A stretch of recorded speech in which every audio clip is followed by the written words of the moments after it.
다이어트 할 때 가장 무서운 게 뭐라고 생각하세요? 열심히 뺐는데 또 찌고, 다시 또 빼고 또 찌고. 그래가지고 고민 끝에 제가 찾은 방법은 체중 감량이 아니고 지방 감량을 하는 것이었습니다. 솔직히 저도 처음에는 막막했죠. 제가 알고 보니까 굶지 않아도 아니면 무리하게 운동하지 않아도 지방을 효과적으로 태울 수 있는 방법이 있더라고요. 운동할 시간 부족하신 분들은 이건 무조건 하셔야 됩니다. 가만히 쉬고 있는데 내 몸에서 막 지방이 계속 연소가 된다? 너무 좋지 않나요? 이게 바로 다이어트 할 때 가장 무서운 게 뭐라고 생각하세요? 하고 이렇게 제가 여쭤보면 거의 한 100%는 같은 대답 나오거든요. 바로 이 요요 현상. 힘들게 내가 살 엄청 열심히 뺐는데 조금만 방심하면 다시 원래대로 돌아가고 또 돌아가고 아니면은 오히려 더 찌는 경우도 굉장히 많아요. 왜 그럴까요? 이 요요가 오는 가장 큰 이유는 이 무리한 다이어트로 인해서 근육이 빠지기 때문인데요. 저는 이 다이어트를 공부를 하면서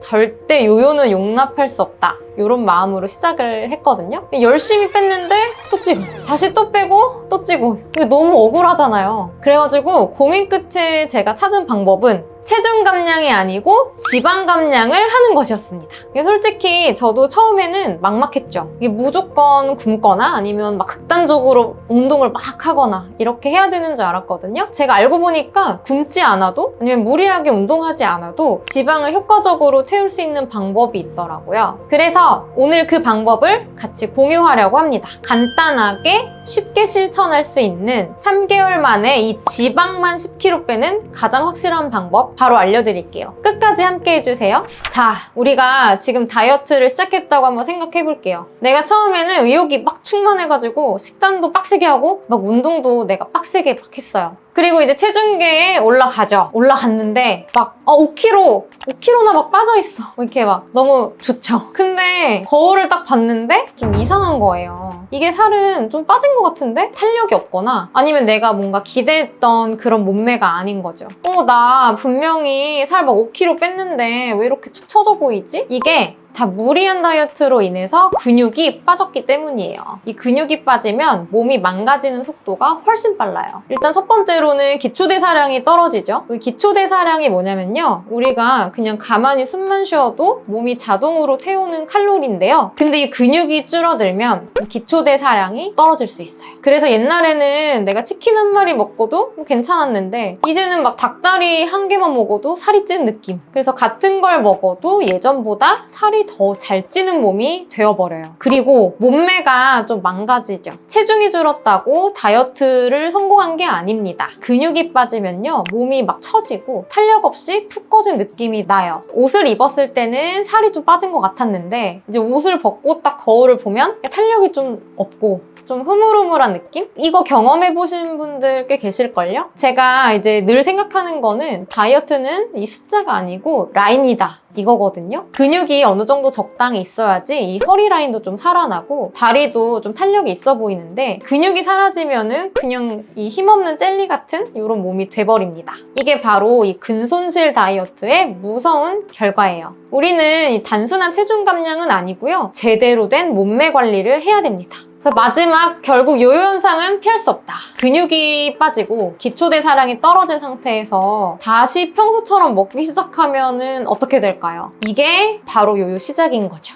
근육이 줄어든 몸은 지방을 더 쉽게 쌓아둬요. 그래서 다이어트하기 전보다 더 살이 찌고 더 빼긴 어렵고 이런 몸이 되는 거거든요. 그러면 내가 살 다시 빼야지 하고 또 굶고 또 운동하고 그럼 근육이 다시 빠지고 살이 다시 찌고 막 이렇게 평생 이 다이어트 루프에 갇혀버릴 수 있는 거예요. 그래서 결론은 뭐냐? 지방만 빼자입니다. 체중 줄었다고 무조건 좋은 거 아니죠? 근육은 지키면서 지방만 쏙쏙 빼야지 진짜 다이어트 성공입니다. 그래야 이제 예쁜 라인을 만들고 요요 없는 다이어트가 가능하거든요. 다이어트 할 때 운동 중요하다, 막 운동 100% 이렇게 생각하시는 분들 많으신데요. 절대 아니죠. 이 다이어트는 식습관이 한 80%, 운동은 20% 정도 차지한다고 보시면 되는데 즉 운동만 막 내가 열심히 한다고 살이 쏙 빠지고 이런 게 아니고요. 먹는 걸 제대로 조절을 해야 진짜 지방이 빠지고 요요도 안 옵니다. 첫 번째는 이 탄수화물, 즉 당질 섭취 조절이 엄청 중요한데요. 당질은 이제 탄수화물에서 식이섬유를 제외한 나머지 성분이라고 생각해 주시면 돼요. 아침에 밥 먹고 점심에 면 먹고 저녁에 빵 먹고 뭐 이렇게 탄수화물 주변에 잘 찾아볼 수 있죠. 늘 우리 가까이에 있기도 하고요. 근데 이 문제는 이 당질이 과하면 살이 찌죠. 아무리 내가 운동 열심히 한다. 탄수화물 안 줄이면 절대 안 빠지거든요. 그래서 하루 당질 섭취량을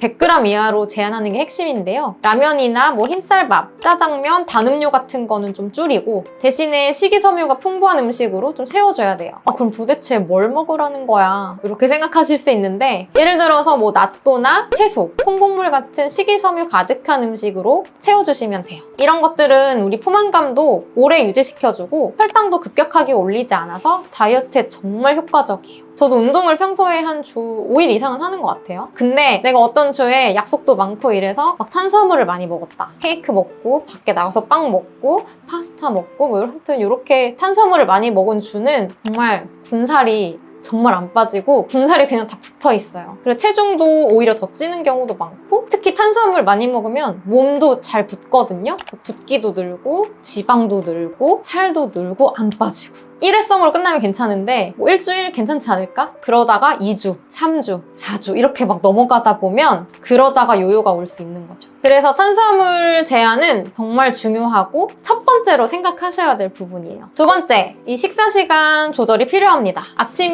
점심, 저녁 중에 언제 가장 가볍게 먹어야 될까요? 바로 정답은 다 알고 계시죠? 저녁이에요. 우리 몸은 저녁 시간이 되면 대사율이 떨어져서 먹은 음식이 지방으로 가기 딱 좋은 타이밍이거든요. 그래서 이 저녁은 좀 가볍게 드시거나 가능하면 뭐 단식 하셔도 괜찮아요. 그리고 요즘 핫한 간헐적 단식 이거는 하루에 12시간에서 16시간 동안 금식하는 방식이죠. 처음에는 이거 효과 진짜 있나 싶었는데 제가 해보니까 진짜 효과 너무 좋고 그래서 계속 유지도 하고 있어요.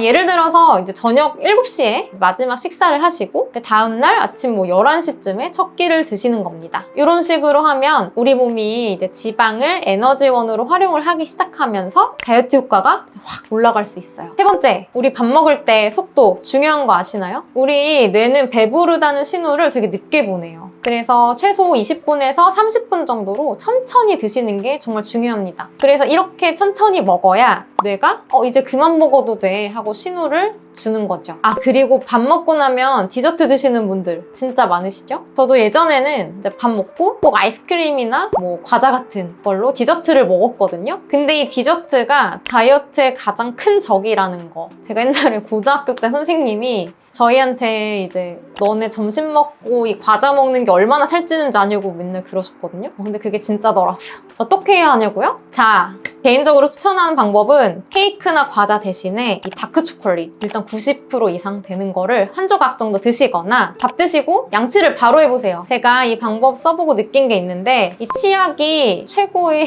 디저트 대체제라는 거. 입에서 이 단맛이 사라지면요 디저트 당기는 이 욕구도 자연스럽게 줄어들거든요. 그리고 하루에 한 끼만 먹거나 뭐 바나나만 먹는 뭐 원푸드 다이어트, 사과 다이어트 이런 식으로 시도해보신 분들 아마 계실 텐데요. 이 방법은 정말 비추해요. 이렇게 극단적으로 하시면 초반에는 체중이 이제 확 빠지는 것처럼 보여도 결국에는 요요가 찾아옵니다. 왜냐면 우리 몸이 이거 우리 굶고 있는 상황이네?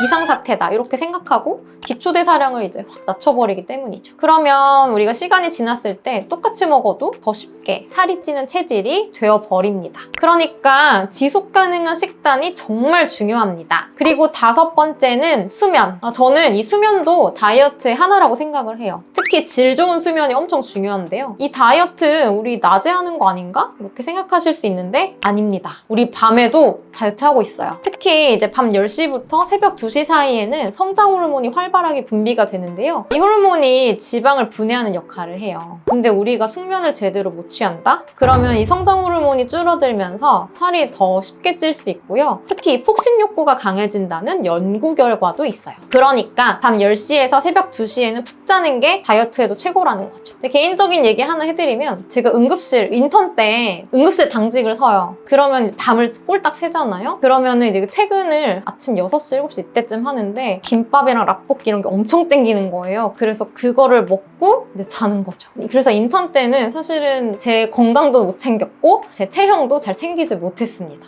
지금 생각해보면 그때 당시 수면 박탈이 다이어트에 얼마나 방해가 됐는지 또 식욕을 얼마나 돋궜는지 알 수 있는 이제 그런 일들이죠. 그래서 여러분들도 다이어트 할 때 숙면 절대 무시하시지 마시고 꼭 챙겨주시는 걸 추천드릴게요. 자, 이번에는 다이어트에서 20% 차지하는 이 운동 방법을 한번 말씀드릴게요. 이 다이어트 하면 제일 먼저 떠오르는 운동 뭐가 있죠? 바로 유산소인데요. 이 체지방 태우려면 유산소 운동이 필수죠. 근데 그냥 런닝머신 위에서 무작정 뛰는 게 과연 정답일까요? 절대 아니죠. 이 운동도 제대로 알고 해야지 근손실 없이 지방만 쏙 빼는 운동이 됩니다. 우리 보통 다이어트 할 때 런닝머신 뛰어야 효과 있잖아 이렇게 생각하시는 분들 많은데요. 상담하러 오시는 분들도 보면 런닝머신 그냥 걷거나 뭐 뛰거나 이렇게만 하시더라고요. 근데 무리하게 런닝머신 하시는 분은 무릎에 악영향을 줘서 결국 운동을 중단하는 경우 있는데요. 그냥 뛰는 게 능사가 아닙니다. 그래서 우리 체지방을 태우려면 경사도 걷기가 훨씬 효과적이에요. 걸을 때도 런닝머신 경사도를 한 10도에서 15도 정도로 설정을 하시고 속도는 한 4.5에서 5 정도로 유지를 하시면 달리기보다 무릎 부담은 적고 지방 연소 효과는 훨씬 높아져요. 그리고 중요한 거 하나 더 있는데 그냥 걷지 마시고 뒤꿈치로 바닥을 꾹꾹 눌러서 걸어야지 힙업 효과까지 볼 수 있어요. 저 운동해도 엉덩이가 처져요. 아니면 뭐 하체살은 빠졌는데 엉덩이가 뭐 납작해졌어요. 이런 고민하시는 분들 좀 계시는데요. 그래서 제가 항상 추천하는 운동 중에 하나가 바로 경사도 걷기거든요. 생각보다 쉽지 않아요. 한번 해보시면은 다리에 좀 불붙는 느낌 올 거예요. 근데 그만큼 하체 근육을 제대로 쓰고 있다는 뜻이니까 주 5일 뭐 2세트씩 꾸준히 실천을 하시면 힙라인부터 하체 라인까지 좀 변화를 느끼실 수 있을 거예요. 운동할 때 우리가 얼마나 오래 하느냐보다 중요한 게 뭔지 아시나요? 바로 이 심박수를 맞추는 건데요. 이 심박수를 맞춰야지 근손실도 막고 체지방만 효과적으로 태울 수 있기 때문이죠. 이게 너무 강하게 하면 탄수화물이 먼저 사용이 되고 내가 너무 약하게 하면 운동 효과가 떨어질 수 있으니까 딱 적절한 심박수를 유지하는 게 중요합니다. 심박수를 맞추려면 카보넨 공식을 활용하면 되는데요. 체지방 감량을 위해서 목표 심박수 한 65% 구간을 유지하는 게 가장 효과적입니다. 예를 들어서 한 심박수 130 정도를 유지를 하면서 30분 이상 유산소 운동을 하면 지방 연소 효과가 좀 극대화되는 거죠. 나 운동할 시간이 부족한데 짧고 효과적으로 할 방법 없을까? 이렇게 생각하신다면 고강도 인터벌 트레이닝이 정답입니다. 국제학술지 셀에 따르면요. 7주간 단기간으로 14시간 이상 간헐적 단식과 고강도 인터벌 운동을 같이 했더니 평균 체중이 3.6kg, 체지방이 3.2kg 감량이 가능하다고 했는데요. 즉 짧은 시간 운동을 해도 효과가 확실한 운동법이라는 거죠. 이 운동은 주 3회 정도 하시면 좋아요. 첫 번째는 주 2회 자전거를 막 타면서 4분은 고강도로 빠르게, 3분은 저강도로 천천히 이걸 한 4세트 정도 반복하시면 되고요. 그리고 일주일에 한 번 10분 동안 연속 고강도로 자전거를 타시면 돼요. 이렇게 자전거를 타면 식욕 억제 물질인 락페라는 물질이 몸에서 분비가 되면서 자연스럽게 덜 먹게 됩니다. 그리고 운동 후에도 지방 연소 효과가 지속되는 애프터번 효과까지 있어요. 이 애프터번 효과는 운동이 끝난 이후에도 지방이 계속 타고 있는 건데요. 한번 생각을 해보세요. 가만히 쉬고 있는데 내 몸에서 막 지방이 계속 연소가 된다? 너무 좋지 않나요? 운동할 시간 부족하신 분들은 이건 무조건 하셔야 됩니다. 이렇게 효율 좋은 운동을 안 하시면 손해죠. 이게 바로 고강도 인터벌 트레이닝의 강력한 효과입니다. 나 유산소 하면 살 빠지니까 근력 안 해도 되겠지? 이렇게 생각하시면 절대 안 되죠. 근력 운동을 해야지 탄력 있는 몸매 플러스 요요 방지까지 가능하거든요. 제가 이것저것 다 해보고 그중에 효과를 가장 많이 봤던 거는 네이처 연구에서도 밝혀진 운동인 의자 스쿼트예요. 이 운동은 60대에서 80대 노년층도 쉽게 할 수 있을 만큼 안전하면서 하체 근력을 키우는 데 효과적인데요. 운동 방법은 아주 간단합니다. 무릎 높이 정도의 의자를 준비하고요. 두 발을 어깨 너비로 벌리고 엉덩이를 의자에 살짝 닿게 앉았다 일어나면 돼요. 이 옆에서 봤을 때 무릎이랑 고관절이 90도가 되도록 앉으면 되는데요. 두 팔을 이렇게 가슴 앞에서 교차하거나 앞으로 뻗어서 균형을 잡으면 되고요. 근데 이때 털썩 주저앉지 않도록 주의하셔야 돼요. 이 천천히 앉았다가 천천히 일어나시면 됩니다. 이 운동 되게 간단해 보이는데 꾸준히 하면 다리 라인부터 허리까지 좀 탄탄해지는 느낌이 올 거예요. 많은 연구들에서 의자에서 일어서기 운동만 6주 이상 지속해도 근력이랑 지방이랑 균형 능력이 많이 좋아진다고 하는데요. 고강도 인터벌 운동과 함께하면 체지방은 빠지고 근육은 탄탄해지는 이 최적의 조합이 될 수 있습니다. 이렇게 열심히 했는데 끝까지 남아있는 지방이 있습니다. 이런 팔뚝살, 허벅지살. 여기는 왜 이렇게 안 빠질까요? 이유는 간단합니다. 우리 몸은 이제 지방을 뺄 때 이 부위부터 없애자 하고 선택적으로 태우진 않아요. 특히 이제 팔뚝이나 허벅지는 혈액순환이 느려서 지방이 쉽게 분해가 되지 않고요. 여성분들의 경우는 이 에스트로겐 호르몬의 영향으로 이 부위에 지방이 쉽게 쌓입니다. 그래서 이런 국소 부위는 유독 막 끈질겨가지고 운동이나 식단 조절만으로 빼려면 정말 오랜 시간이 걸릴 수도 있어요. 그래서 그럴 때 도움이 될 수 있는 게 바로 지방 분해 주사인데요. 이거는 이제 특정 부위에 지방을 분해하는 성분을 주입을 하는 거예요. 그래서 팔뚝이나 우리 허벅지처럼 지방이 유독 잘 안 빠지는 부위에 효과적이에요. 물론 무조건 해야 되는 건 아닌데 내가 운동도 열심히 했고 식단도 했는데 왜 여긴 안 빠지지? 이럴 때 한번 고려해 보시는 건 좋을 것 같아요. 이런 지방 분해 주사는 이제 보통 3회 이상 시술을 하시면 이제 눈에 띄게 달라진 효과를 보실 수 있는데 물론 이제 개인의 지방량에 따라 조금 차이가 있겠지만 3회에서 5회 했을 때 이렇게 좀 만족할 만한 라인이 좀 나올 수 있습니다. 그래서 이제 저희 병원에서 시술 받으신 분들이 공통적으로 얘기하는 건 예전에 딱 맞던 옷이 헐렁해졌다. 바지 사이즈가 좀 커졌다. 이렇게 많이 말씀하시거든요. 이 정도 효과는 충분히 느끼실 수 있어요. 자, 오늘 제가 알려드린 방법 어떠셨나요? 저도 다이어트를 해봤기 때문에 여러분들 마음 정말 잘 알고 있어요. 처음에 의욕 넘쳐서 막 하다가 조금 힘들어지면 이제 포기하고 싶어지고 그냥 내일부터 하자 하면서 이제 미루게 되는 거. 그래서 다이어트는 이제 무조건 쉽고 꾸준히 할 수 있어야지 성공을 할 수 있어요. 내가 한 달 안에 10kg 무조건 빼야지 막 이런 목표보다는 오늘 한 끼라도 건강하게 먹고 10분이라도 움직여보자. 꾸준히 하시는 게 훨씬 중요해요. 지방만 잘 태우는 식단과 운동을 꾸준히 실천하는 것. 이게 다이어트 성공의 핵심입니다. 그리고 무엇보다 중요한 건 이 체중계 숫자에 집착하지 않는 거예요. 이 몸무게보다는 내가 편하게 움직이고 모태가 달라지는 순간을 목표로 삼아보시면 좋을 것 같아요. 혹시 오늘 알려드린 팁을 따라하면서 작은 변화라도 느끼셨다면 댓글로 여러분의 후기도 꼭 남겨주시고요. 그러면 저는 다음 영상에서 더 쉽고 재밌는 다이어트 팁으로 다시 찾아올게요. 여러분의 건강한 다이어트를 진심으로 응원하는 강지연이었습니다. 안녕.